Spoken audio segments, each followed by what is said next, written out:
आज़ाद जम्मू कश्मीर के वज़ीर-ए-आज़म चौधरी अनवारुल हक की ज़ेर सदारत फॉरवर्ड ब्लॉक की पार्लिमानी पार्टी का अहम इजलास में वज़राए हुकूमत अब्दुल माजिद खान, चौधरी अजहर सादिक, चौधरी अरशद हुसैन, चौधरी यासिर सुल्तान, चौधरी निसार अंसर अब्दाली, चौधरी मोहम्मद इखलाक, आसिम बट, जावेद बट, चौधरी मोहम्मद रशीद, मलिक जफर, सरदार फहीम अख्तर रबानी, सरदार मोहम्मद हुसैन, सरदार मीर अकबर, सबिया सादिक, इम्तियाज नसीम, तकदीस गिलानी, अकमल सरगला, पीर मजर सईद शाह, चौधरी अकबर इब्राहिम और सरदार अहमद सगीर ने शिरकत की। डिप्टी स्पीकर रियाज गुज्जर और वजीर हुकूमत चौधरी इखलाक ने फोन पर इजलास में शिरकत की और अपने एतमाद का इजहार किया।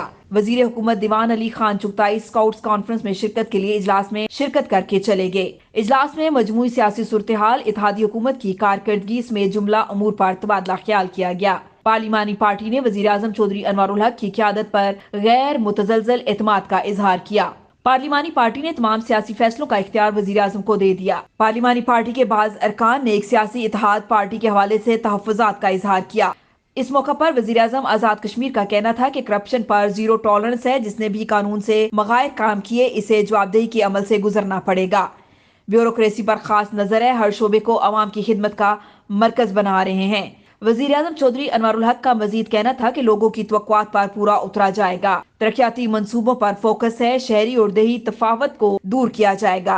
जो सियासी जमातें इत्तेहादी हुकूमत का हिस्सा हैं, उन्हें वजीर आजम की पॉलिसी को फॉलो करना होगा। चौधरी अनवारुल हक का मजीद कहना था, ये पुराना और फरसुदा दौर नहीं है। अवाम के टैक्स की एक एक पाई देख सुनकर खर्च की जाएगी। कोई भी कानून से मावरा नहीं है। सरकारी पैसे पर लॉ लश्कर पालने के दौर को रद्दी की टोकरी की नजर कर दिया है। सरकारी इमरात सिर्फ सरकारी काम के लिए, इसके बाद अपनी प्राइवेट लाइफ गुजारे। सरकारी गाड़ियों के बेजा इस्तेमाल को कम किया जाए। जो कसर रह गई है इसे भी स्क्रूटनाइज किया जाएगा।